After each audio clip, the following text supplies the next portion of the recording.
अच्छा मिर्जा साहब, ये बताएं कि ये मामला जो है जैसे डोनाल्ड ट्रंप ने कहा कि वो सुप्रीम कोर्ट लेके जा सकते हैं, तो इससे पहले भी हमने देखा था कि एक इलेक्शन का मामला जो है वो यूएस इलेक्शन का सुप्रीम कोर्ट में गया था। तो सुप्रीम कोर्ट में अगर ये मामला चला गया तो फिर तो बड़ी ही एक सियासी अफरा तफरी पैदा हो जाएगी। क्या आप देख रहे हैं कि अगर ये मामला सुप्रीम कोर्ट में चला गया तो उसके बाद क्या हालात बन सकते हैं अमेरिका में? देखें, जो डोनाल्ड ट्रंप है उन्होंने तो इंतखाबात से पहले ही कंट्रोवर्सी क्रिएट करने की कोशिश की है। अभी वोट पड़े नहीं थे तो उनकी दो पिटिशंस, एक टेक्सास ह्यूस्टन में और एक पेंसिल्वेनिया में, अ, उनकी ये उन्होंने जो रिपब्लिकन की तरफ से उन्होंने फाइल की थी।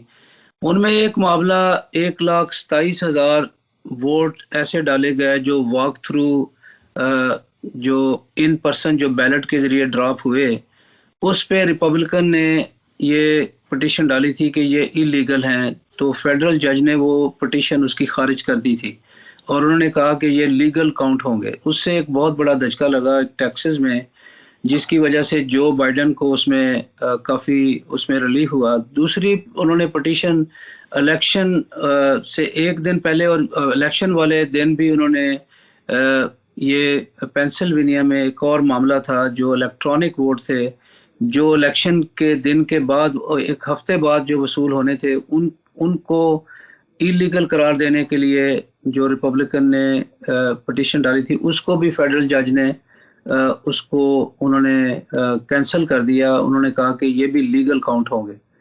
तो ऑलमोस्ट 2 से 3 मिलियन जो वोट्स हैं वो एक लीगल मैस होने वाला था। तो अभी ये जो पिटिशन है इसमें कोई डोनाल्ड ट्रंप के पास कोई रीज़न नहीं है। सारी जितने भी पंडिट्स हैं जो सियासी एनालिसिस और इसके अलावा जो पोल्स थे वो सारे पहले ही प्रिडिक्ट कर रहे थे कि डोनाल्ड ट्रंप जो उनकी उनका ज़ाती रवैया, उनका झूठ बोलने की आदत, मिसगाइड करने की आदत और यू टर्न लेने की आदत, फिर उन्होंने कोरोना क्राइसिस में बहुत मजाक उन्होंने किया। उन्होंने जो ब्लैक लतीनो जो वोटर्स हैं, कम्युनिटीज़ हैं, उनकी तहकीर की। फिर उन्होंने मुसलमान जो रियासतें हैं उन बंद कोर्ट के जरिए मिले। अच्छा मिर्जा साहब, ये बताएं कि ये जो पोल्स के सर्वे आ रहे थे पहले, वो सर्वे तो बता रहे थे कि जो बाइडन जो है वो उनको बड़ा एक क्लियर एज है। कोई भी ये तवक्को नहीं कर रहा था कि ये इतनी क्लोज फाइट होगी उसके नतीजे में। और मुझे याद है कि लास्ट टाइम जब इलेक्शन हुआ था 2016 में, मैं खुद न्यूयॉर्क में मौजूद था, आप भी मौजूद थे, हमने रिपोर्टिंग भी की थी वहां से बड़ी। उस वक्त भी लग नहीं रहा था कि ये कोई क्लोज फाइट होगी और लग रहा था कि हिलरी क्लिंटन जो है वो जीत जाएंगी। तो क्या वजह होती है कि ये सर्वेस के बावजूद ये डोनाल्ड ट्रंप के वोट्स जो हैं, ये खामोश वोटर्स, ये कहां से निकल आते हैं इलेक्शन डे के ऊपर, और ये कौन लोग होते हैं, इनका जहनी रुझान क्या होता है? जी देखें, जिस तरह मैंने पहले कहा कि जो बाइडेन ने जब मुसलमानों के हक में बयानात देने शुरू किए तो जो एक एंटी मुस्लिम माइंड सेट है, अभी देखें कम से कम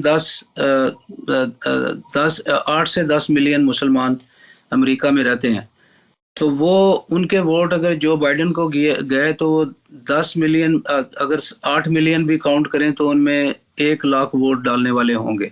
बाकी कुछ के इमिग्रेशन के मिसाइल होंगे, कुछ सिटीजन ही नहीं होंगे। कुछ यहाँ चूंकि बड़ी जिस तरह न्यूयॉर्क, न्यू जर्सी जो हॉट मार्केट्स हैं, वहाँ लोग बहुत ट्रैवल करते हैं तो वो वोट नहीं डालते। तो वो काउंटिंग जो है 2 या 3% से ऊपर नहीं होती। लेकिन उसके मुकाबले में जो स्विंग स्टेट्स हैं वहाँ लोग इतनी ज़्यादा मोबाइल नहीं होते। वो वहाँ फैमिलीज़ के साथ रहते हैं और वो पॉलिटिकली मोटिवेटेड होते हैं, तो वो डेफिनेटली वोट डालते हैं। और वो रेसिस्ट भी हैं। अमेरिका के अंदर एक रेसिज्म तो है, और वो डोनाल्ड ट्रंप की जो शोहरत है वो एज ए रेसिस्ट है। और 62% वोट उसको उन्हीं जो वाइट मेल और मैन और वुमेन, उन्होंने उसको वोट 62% डाले। अच्छा, मुख्तसरन ये बताइएगा मिर्जा साहब कि इस इलेक्शन का अमेरिका की पाकिस्तान के हवाले से पॉलिसियों पर क्या इम्पैक्ट होगा और क्या असर होगा, क्योंकि प्रेसिडेंट ट्रंप ने तो ये ऑफर भी की थी कि वो मकबूजा कश्मीर के मामले पे सालसी भी करवा सकते हैं, अफगान पीस प्रोसेस में जो पाकिस्तान ने बहुत ज़्यादा ताउन किया अमेरिका के साथ, खित्ते के मफाद में भी, उसको भी वो बड़ा अप्रिशिएट करते थे। तो ओवरऑल इस इलेक्शन का कोई इम्पैक्ट होगा, या अमेरिकी इलेक्शन का उसकी पॉलिसियों से कोई ताल्लुक नहीं होता, और पॉलिसियां हमने देखा है कमोबेश तकरीबन एक जैसी रहती हैं? जी देखें, अमेरिका के अंदर ये बात सामने रखी जानी चाहिए और समझी जानी चाहिए कि नेशनल इंटरेस्ट जो है वो प्राइम इम्पोर्टेंस होता है। अमेरिकन जो फॉरेन और मिलिट्री पॉलिसीज जो होती हैं वो कभी तब्दील नहीं होती, और जो लोग उनको इन्फ्लुएंस करने की कोशिश करते हैं उसको वो फेडरल क्राइम तस्वर किया जाता है। हमारे बहुत सारे पाकिस्तानी जो कश्मीर पे और दीगर पाकिस्तान यूएस ताल्लुकात की बात करते हैं, वो उनमें से बहुत सारे हैं उनके पाँव में ट्रैकिंग डिवाइसेस लगी हुई हैं और बहुत सारे लोग जमानतों पे हैं। तो ये इससे अंदाज़ा लगा लें कि जब आप अमेरिका में कोई उसको सॉफ्टन करने के लिए कंपेनिंग या लॉबिंग नहीं कर सकते, पाकिस्तान तनाज़र में पाकिस्तान किस तरह एक्सपेक्ट कर सकता है कि वो नए सदर आने के बाद उनकी पॉलिसी चेंज होगी। मैं मुख्तसर आपको बताता हूँ कि इस वक्त जो सबसे बड़ा जो इशू पाकिस्तान के साथ अमेरिका के ताल्लुकात के तनाज़र में जो सॉफ्टन हुआ था, वो पाकिस्तान का जो ज़िम्मेदाराना रोल था एज ए फैसिलिटेटर अफ़गानिस्तान से अमेरिकन ट्रूप्स को फ्रेंडली वे में निकालना था। और इस सिलसिले में लेकिन डोनाल्ड ट्रंप ने 2-3 दफ़ा ये डील्स जो हैं उसको सबूताज करने की कोशिश की, और फाइनली जो प्रिजनर उनको छोड़ा गया, और तालिबान की तरफ से भी जो है अटैक्स ना करने की यकीन दहानी कराई गई। तो ये डोनाल्ड ट्रंप का ये एक किरदार था, पाकिस्तान को उसने अप्रिशिएट किया हुआ था। लेकिन एट द सेम टाइम आपने देखा कि जो $3 बिलियन की जो आर्म ट्रीटी इंडिया के साथ उन्होंने की है वो भी पाकिस्तान के ख़िलाफ़ थी। अभी जो बाइडन को हमारे जो हल्के हैं या एस्टेब्लिशमेंट के या एनालिसिस जो भी टीवी पे हो रहे हैं, वो जो बाइडन को समझते हैं कि वो पाकिस्तान के लिए फेवरेट होगा, वो उन्होंने अगर थोड़ा सा आप मुझे टाइम दें तो मैं आपको ये बताऊंगा कि वो पाकिस्तान के लिए इतने ज़्यादा फेवरेबल नहीं होंगे, और उनकी जो अफ़गानिस्तान के हवाले से जो पॉलिसी है वो बड़ी स्ट्रिक्ट है, वो वही है जो पेंटागन की है। आप ये देखें कि ये वही जो बाइडन हैं जो सिचुएशन रूम में ओबामा के साथ बैठे थे जब एबटाबाद के अंदर एक अनऑथोराइज्ड एक बहुत एक जालमाना किस्म का पाकिस्तान की सॉलिडारिटी और सलामती को चैलेंज किया गया था, और वहाँ से बिन लादेन को निकाल के ले गए थे, और जिससे पाकिस्तान ही नहीं अफवाज पाकिस्तान और सलामती के अदारों की पूरी दुनिया में सुबकी हुई थी। और उसके बाद जब वो काबुल गए थे तो उनको हामिद कारज़ाई ने जब लेटर दिया था, उन्होंने कहा था कि वो पाकिस्तान को डिप्लोमेटिकली प्रेशराइज करें कि वो अफ़गानिस्तान जो तालिबान के साथ वो इतने रवाबत ना बढ़ाएं। तो उस वक़्त उन्होंने एक बहुत ही डिप्लोमेटिक स्टेटमेंट दी थी। उन्होंने कहा था कि पाकिस्तान जो है अफ़गानिस्तान से 10-50 गुना ज़्यादा उनको अजीज़ है। लेकिन आपने देखा कि वो उसके साथ उन्होंने ये भी बयान दिया था कि वो इस हक में नहीं है कि अफ़गानिस्तान से अमेरिकी फ़ौजों का इनखला मुकम्मल तौर पे किया जाए।